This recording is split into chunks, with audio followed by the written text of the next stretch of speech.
जी प्यारे दोस्तों, अस्सलाम वालेकुम। हमारे ज़ैतून एफएम लाइव शो में, जो कि हर जुमे को रात 9 बजे लाइव आता है, कादियानियों से डिबेट चल रही थी, टॉप 10 फैक्ट्स अबाउट कादियानी। उसमें एक सवाल हमने रखा कि क्या कादियानियों ने, जो बात मशहूर है कि अपनी जन्नत और दोज़ख दुनिया में बनाई हुई है, कब्रिस्तान को लहदा किया हुआ है, जो लोग पैसे देते हैं उनकी कब्रों की हिफाजत करते हैं, उनको अच्छे तरीके से दफनाते हैं, और जो नहीं देते पैसे उनकी कब्रें ऐसे गंदी और बुरी पड़ी रहती हैं, तो क्या इसमें सच्चाई है? प्यारे दोस्तों, आप देखिएगा किस तरह एक कादियानी के मुंह से जब सच निकल गया, जब उसने मान लिया कि हाँ, जो पैसे देते हैं उनके लिए अलग कब्रें होती हैं, अलग सेटअप होता है, तो दूसरा कादियानी हकीम राशिद, जो कि जर्मनी से ताल्लुक़ रखता है, कैसे फौरी तौर पे उसने इंटरफेयर किया और उस बात के ऊपर पानी डालने की कोशिश की। हालांकि जो पहले कादियानी दाऊद नासिर बोल रहा है वो बहुत बड़ा मुरब्बी है और इनके चैनलों के ऊपर आता है। ज़रा ये वीडियो खुद देखें। जो कादियानी हजरात हैं, अहमदी हजरात हैं, उन्होंने अपनी जन्नत और दोज़ख दुनिया में कोई बनाई हुई है, वो कब्रिस्तान की कब्रों की वो पार्टीशन या सेपरेशन, इस तरह का कोई हिसाब किताब है? क्या कहेंगे इस बारे में? सिर्फ एक खास कब्रिस्तान है जिसका नाम है ये, बस, इससे ज्यादा कुछ नहीं। जिस तरह जन्नतुल बकी है, जहाँ तक खुदा तआला, जहाँ तक जन्नत दोज़ख में जाने का सवाल है, वो तो कुरान से साबित है कि खुदा तआला जिसे चाहेगा बख्शेगा, जिसे चाहेगा ना बख्शेगा। यानी कोई भी चीज उसमें दरमियान में नहीं है, ना नमाज ना रोजा, कुछ भी नहीं। हम नहीं समझते, जिसे वो चाहेगा बख्शेगा। लेकिन एक बहरहाल अच्छे नाम ही रखे जाते हैं, और इस तरह के नाम रखे जाते हैं कब्रिस्तानों के। जिस तरह जन्नतुल बकी की मैंने मिसाल दी है, तो स्वाय इसकी उसका कोई वैसे नहीं है, मतलब जो नाम का जहाँ तक ताल्लुक है, इससे कुछ नहीं। आप ये कह रहे हैं कि सच ऐसी कोई सेपरेशन है नहीं है कि कब्रें वगैरह अलग-अलग बनाई जाती हैं? ठीक है दोस्त साहब, आपका पॉइंट आ गया। मैं आमिर नजीर साहब से चाहूंगा कि इसके ऊपर जरा वो रिस्पॉन्ड करें, क्या कहते हैं इसके बारे में? साहब या तो जानबूझकर पर्दापोशी कर रहे हैं, या फिर इनको अपने अकीदे का नॉलेज नहीं है। ये सिर्फ नाम की हद तक नहीं है, बल्कि इसका ताल्लुक अकीदे से भी है। दाऊद साहब, ऐसा ना कहें कि आपने सिर्फ कब्रिस्तान का नाम अच्छा समझ के रख लिया, जिस तरह मुसलमानों के कब्रिस्तान का नाम जन्नतुल बकी था, तो ये उसको कॉपी। वैसे तो आपका सारा दीन ही कॉपी किया गया इस्लाम से, लेकिन ये आप बात ना करें कि इसका ताल्लुक अकीदे से नहीं है और सिर्फ नाम तक महदूद है। पूरी बात करनी चाहिए, पर्दा नहीं डालना चाहिए। जो आपके पास अपने अकीदे का नॉलेज अगर नहीं है तो भी कहें, और अगर आप जानबूझकर पर्दापोशी कर रहे हैं तो भी कहें। तो आमिर नजीर साहब, इसमें अब नाजरीन को थोड़ा सा आप क्लियर करें ना, अगर ये सिर्फ अकीदे की हद तक नहीं है तो इसका खुल के बताएं फिर किस तरह से है ये। क्या वाकई मतलब कब्रिस्तान में कोई सेपरेशन है, या कोई खास कब्रें होती हैं जो खास लोगों के दफन, जो वो मकबरा वगैरह भी कुछ कहते हैं उसको, जी बहिश्ती मकबरा, इस टाइप का?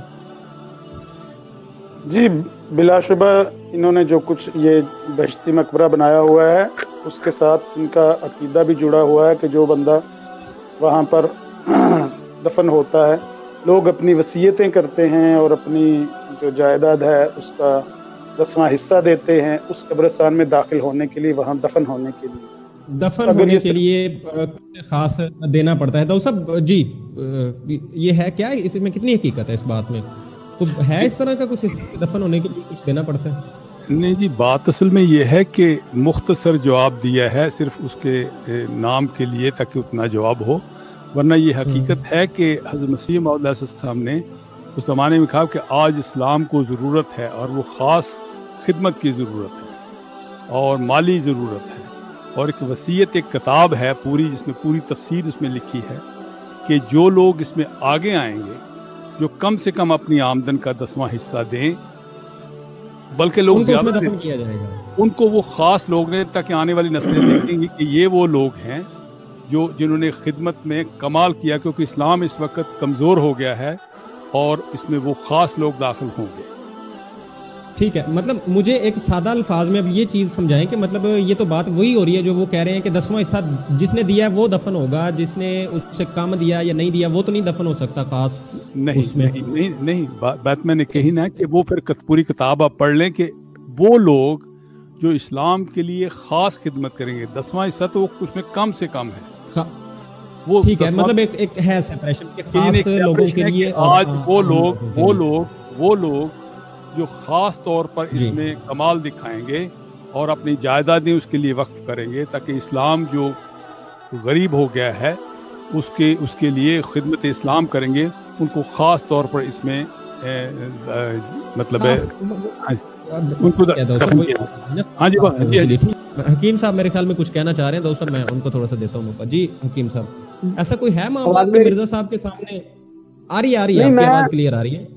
اچھا ٹھیک ہے. میں پہلے جو جنت اور دوزخ کی بات ہے میں اس پہ کچھ کہنا چاہتا ہوں. پہلے حکیم صاحب وہ کلیئر ہو گیا نا پوائنٹ؟ دیکھیں کائنڈلی 17 منٹ ہو گئے ہیں، پروگرام کو آگے بھی لے کے چلنا ہوتا ہے. اس کوسچن پہ رسپونڈ کیجیے. دیکھیں رفیق صاحب ایک منٹ، کیونکہ اس کا موضوع جواب میں آپ کو دے سکتا ہوں، میں نے اس لیے کہا.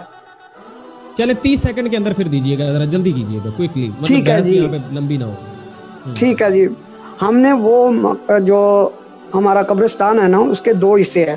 ایک 4 دیواری کے اندر ہے جس کی حفاظت کی جاتی ہے، اس میں سڑکیں بنائی گئی ہیں، اس میں پودے وغیرہ لگائے گئے ہیں اور قبروں کی حفاظت کی جاتی ہے.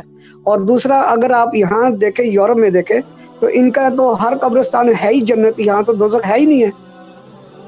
ٹھیک ہے، آپ اس کو دوزخ جنت دوزخ اس کو کیسے کہہ سکتے ہیں؟ جبکہ ایک منٹ بات سنیں. اب یہاں کے یورپین آپ دیکھ لیں، ان میں ہر چیز پودے لگے ہوئے ہیں، وہ روزانہ آ کے ان کو پھولوں کو پودے پانی دیتے ہیں، سب کچھ کرتے ہیں. یہاں کا قبرستان تو ان سے پاکستان کے ایک قبرستان بھی نہیں جو کہ ان کا مقابلہ کر سکے. تو کیا یہ سارے جنتی ہیں؟ مجھے کوئی دوست آپ میں سے نہیں میں سمجھ گیا آپ کی بات. ٹھیک ہے، آگے بھی تو بڑھے نا. دوسرا سوال جو تھا وہ تھا، آپ نے رسپونڈ کر دیا، آپ کا پوائنٹ آ گیا.